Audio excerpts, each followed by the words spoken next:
Upon √2। अब देखो √2 cancel हो गया बेटा, तो B2 की वैल्यू कितनी आ गई, यानी कि B2 अब पुट कर लेते हैं, B2 = B1/2 यानी कि 0.6 × 10⁻⁻² इंटू √3 - 1 टेस्ला। तो B2 की वैल्यू इतनी होगी बेटा। तो आपको क्या करना था, आपको सिंपल ये सोचना था कि डाइपोल 2 मैग्नेटिक फील्ड लगे हुए हैं फिर भी इक्विलिब्रियम में है। इसका सिर्फ एक ही मतलब है कि दोनों मैग्नेटिक फील्ड्स का जो बेटा टॉर्क है वो कैंसिल हो गया होगा, एक उसको एंटी क्लॉकवाइज घुमा रहा होगा और दूसरा क्लॉकवाइज, और वो टॉर्क ने एक दूसरे को बैलेंस कर लिया। तो इसका torque mb1 cos theta, mb1 sin theta, और इसका टॉर्क बेटा mb2 sin थीटा, उन दोनों को हमने इक्वेट कर दिया, राइट। ओके, लेट अस सी नेक्स्ट क्वेश्चन देखते हैं।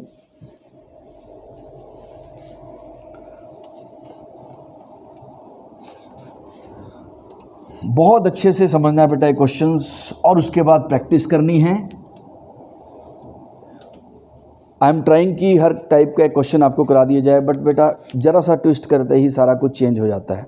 आप कॉन्सेप्ट सीखो और उसके बाद प्रैक्टिस करो बेटा, और डिफरेंट बुक्स जहाँ पे मौका मिले क्वेश्चंस करने का मौका मत छोड़ो। जैसे आपके फ्रेंड्स इधर लेफ़्ट राइट कहीं और इंस्टीट्यूट्स में पढ़ते होंगे, आप उनसे क्वेश्चन पूछा करो, अच्छा आज तुमने इस टॉपिक का कौन सा क्वेश्चन किया। जब गॉसिपिंग कर रहे हो बेटा, गॉसिप सबसे बेकार चीज़ होती है, बिलीव मी। तो उस वक्त भी आप पढ़ाई की बात करो बेटा। अगर पढ़ाई से ही आपको अपना करियर बनाना है, पढ़ाई से ही आपने आगे बढ़ना है, तो उसको अपनी लाइफ का पार्ट बनाओ। यस, थोड़ा बहुत इधर उधर चलता है, मैं मानता हूँ बड़ा मुश्किल है, बट जितना आप बेटा एक ट्रैक पे चलोगे उतना ही आगे बढ़ोगे। मुश्किल है काम ये, ठीक है।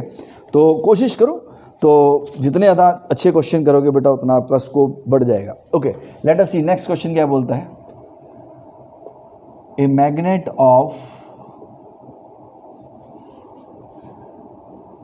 Magnetic movement, a magnet of magnetic moment m vector equals to 2I cap minus j cap plus k cap is placed in a magnetic field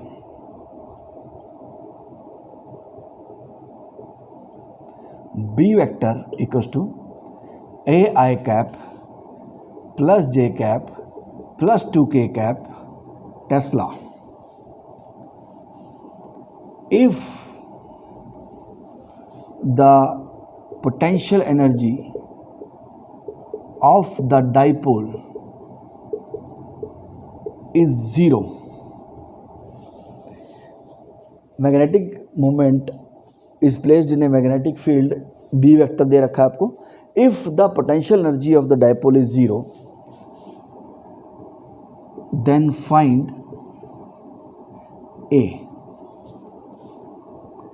0 of the potential energy is at theta equals to 90 degree, right बेटा। ये बहुत ज़रूरी है, ये याद रखना है, इतने से ही डिफरेंस होता है। पोटेंशियल एनर्जी बेटा कोई भी क्वेश्चन होगा, आईआईटी का क्वेश्चन होगा, जेई का क्वेश्चन होगा, नीट का क्वेश्चन होगा, आप एनसीईआरटी का क्वेश्चन उठा के देखो, उसमें क्वेश्चन के साथ उन्होंने ये लाइन ज़रूर लिखी है। अब लोग क्या करते हैं बेटा, क्योंकि रेस, लोगों को लगता है रेस है और जितना फास्ट भागेंगे उतना ज़्यादा सक्सेस मिलेगा, ऐसा नहीं है। जितना आप अच्छे से मेहनत करोगे उतना आपको सक्सेस मिलेगा। जब तक पोटेंशियल एनर्जी का ज़ीरो डिफाइंड नहीं है तब तक पोटेंशियल एनर्जी का कोई मीनिंग ही नहीं है। It does not make sense, it is absurd, बकवास, कुछ भी वर्ड यूज़ कर लो आप। ये लाइन आप एनसीईआरटी के अंदर देख सकते हो और उसका कुछ मीनिंग है। हर क्वेश्चन में वो पोटेंशियल एनर्जी का रेफरेंस ज़रूर देंगे, आप चेक कर सकते हो। ओके, अब ये इन्होंने दे दिया, सर इससे क्या हुआ। अगर ये नहीं दिया जाता तो ये क्वेश्चन चैलेंज हो जाएगा, क्योंकि बेटा पोटेंशियल एनर्जी का फॉर्मूला, आप कहोगे सर हमें पोटेंशियल एनर्जी का फॉर्मूला लिखाया हुआ minus M vector dot B vector, minus M B cos theta होता है, राइट। लेकिन बेटा ये फॉर्मूला तभी ट्रू है अगर आपने पोटेंशियल एनर्जी का ज़ीरो 90 डिग्री पे लिया है, अदरवाइज़ ये कोई पोटेंशियल एनर्जी का फॉर्मूला नहीं है। आपको याद रखना है ये, जब तक पोटेंशियल एनर्जी का ज़ीरो डिफाइंड नहीं होता, जब तक आपने रेफरेंस लेवल नहीं दिया, तब तक आप पोटेंशियल एनर्जी डिफाइन नहीं कर सकते। अगर मैं सोचो बेटा, अगर मैं इस पेन की हाइट पूछूं कितनी हाइट पे है, आप कहोगे सर पहले रेफरेंस तो बताओ कहाँ से लेना है, तो राइट तो आपको इसका थोड़ा ध्यान रखना है। Potential energy does not mean anything जब तक उसका रेफरेंस ना हो। और ये क्वेश्चन अगर आपको ये चीज़ समझ नहीं आ रही है तो it should beat in your mind like a hammer, आपके दिमाग में कि ये ऐसा क्यों है, कैसे है। और जब आप इसका आंसर पालोगे बेटा, आपको सारे कॉन्सेप्ट्स क्लियर हो जाएंगे। ठीक है, आप थोड़ा सोचना है इसके बारे में। ये वर्क पावर एनर्जी में डिटेल में कराया जाता है, बट यहाँ पर इसका मीनिंग मैंने आपको बता दिया है। बेटा ये चीज़ें हैं जो आपको पता होनी चाहिए, डायरेक्ट फार्मूले से क्वेश्चन नहीं होने वाला है, राइट। ओके, तो बेसिकली ये बोल रहे हैं कि पोटेंशियल एनर्जी जीरो है, तो डॉट प्रोडक्ट जीरो होना चाहिए, यानी कि M vector dot B vector must be equal to zero. अब डॉट प्रोडक्ट कैसे निकालते हैं, आई के कोफिशिएंट्स मल्टीप्लाई। अब बेटा देखो, अब इसके लिए आपको डॉट प्रोडक्ट आना चाहिए। देखो वेक्टर्स फिर से आ गया, लेकिन बेटा आप कर सकते हो, आप अगर डिसाइड कर लो। बच्चे क्या करते हैं, सर वेक्टर नहीं आता, चलो ये क्वेश्चन छोड़ो, अगला चैप्टर करेंगे, अगले चैप्टर। बेटा हर चैप्टर में ये यूज़ होना है, ये आप इससे बच नहीं सकते। तो थोड़ा सा हिम्मत करके देख लो वेक्टर्स, ठीक है। Okay, a into 2 2a -1 + 2 equals to 0। Dot product थोड़ा सा बता देता हूँ, आई के कोफिशिएंट आपस में मल्टीप्लाई होते हैं 2a, फिर जे के कोफिशिएंट मल्टीप्लाई होते हैं -1, फिर के। और आई जे के नहीं लिखना है बेटा, यहाँ पे बहुत कॉमन एरर है। मैंने बहुत बच्चों के पेपर चेक किए, वो यहाँ पे आई जे के लिख लेते हैं, फिर वो फंस जाते हैं। बेटा डॉट प्रोडक्ट के बाद स्केलर क्वांटिटी आती है, dot product gives you scalar quantity, तो यानी कि उसमें आई जे के कैप नहीं होगा। तो बेटा बस ये आ गया, तो 2a कितना आ गया यहाँ पे इक्वल्स टू -1, तो a की वैल्यू कितनी होनी चाहिए, -12। तो हमने a की वैल्यू निकाल दी, राइट। इस तरीके से हम इसके न्यूमेरिकल कर सकते हैं। तो हमने मैग्नेट और डाइपोल के न्यूमेरिकल्स किए बेटा सेकंड लेक्चर में। मैं इस लेक्चर का नाम 2a लिख दूंगा, राइट, ताकि आपको उसके साथ ही ये लेक्चर मिल जाएगा। आपको ये अच्छे से क्वेश्चन प्रैक्टिस करने हैं, और उसके बाद as I told you, do 1 book religiously. एक बुक करो बहुत अच्छे से, बहुत ऑनेस्टली, ठीक है। ओके बेटा, take care, study hard, think harder, right. Okay.